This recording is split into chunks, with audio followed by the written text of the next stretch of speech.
मौलाना तहसीन जिलानी साहब के बयानात सुनने के लिए तहसीन जिलानी ऑफिशियल को सब्सक्राइब करें। हज़रत उमर अपने चंद साथियों के साथ ईसाइयों की गिरफ्त में आ गए और शाह रूम के दरबार में पेश किए गए तो उनके तमाम साथियों को कत्ल कर दिया गया।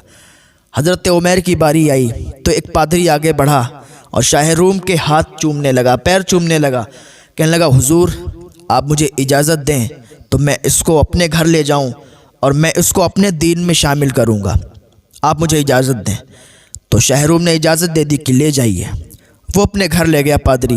ले जाने के बाद उसने अपने घर पर बिठाया और अपनी जवान लड़की को बुलाया और हज़रत उमर से कहा कि ये मेरी जवान लड़की है, अगर तुम अपना दीन छोड़ दोगे और ईसाईयत कबूल कर लोगे तो अपनी इसी लड़की के साथ तुम्हारा निकाह भी कर देंगे और तुम्हें बहुत ज़्यादा मालो दौलत भी दे देंगे। हज़रत उमर ने कहा कि मैं किसी लड़की के लिए और दुनिया की दौलत के लिए अपना ईमान नहीं छोड़ सकता, अपना इस्लाम नहीं छोड़ सकता, अपने नबी का दीन नहीं छोड़ सकता। पादरी कहने लगा, सोच लो, तुम्हें इतना माल ज़िंदगी में भी कभी हासिल नहीं होगा, इतनी खूबसूरत लड़की नहीं मिलेगी।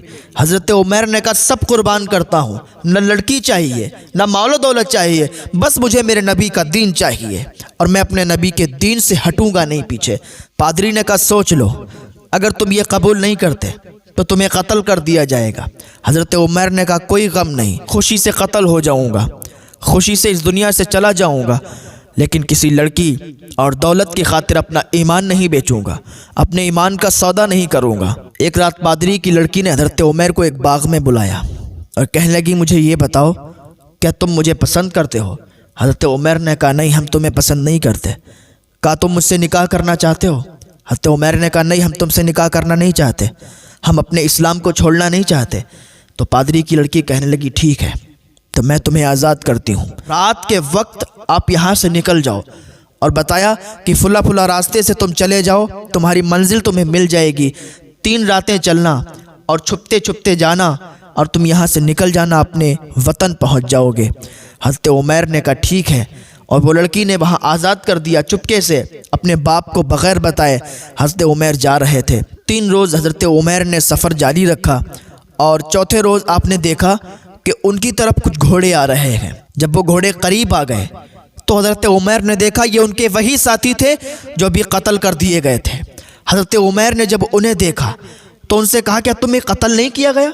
तो वो कहने लगे, बिल्कुल हमें कत्ल किया गया और हम अल्लाह की राह में कत्ल किए गए और हम शहीदों में शुमार कर दिए गए थे। तो आज अल्लाह ताला ने शहीदों को हुक्म दिया कि हज़रत उमर बिन अब्दुल अज़ीज़ का नमाज जनाजा पढ़ने के लिए जाएं।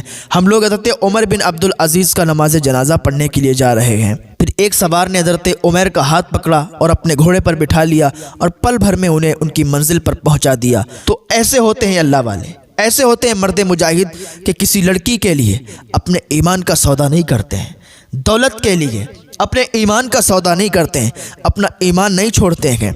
पता चला जो अल्लाह की राह में कत्ल होते हैं उनका शहीदी में नाम लिखा जाता है, वो शहीद होते हैं और शहीद कभी मरता नहीं है। इससे ये भी मालूम चला कि हज़रत उमर बिन अब्दुल अज़ीज़ की क्या शान है कि शहीदों को भी अल्लाह ताला ने हुक्म दिया कि नमाज जनाजा पढ़ने के लिए जाएं। अल्लाह रब्बुल इज़्ज़त की बारगाह में दुआ है, अल्लाह हमें नेक अमल करने की तौफीक अता फ़रमाए, अल्लाह हमारे ईमान पर हमें पुख्ता अता फ़रमाए, मजबूती अता फ़रमाए और दुनिया की लालच से हमें दूर फ़रमाए। अल्लाह रब्बुल इज़्ज़त की बारगाह में दुआ है, अल्लाह हमें हिदायत की तौफीक अता फ़रमाए।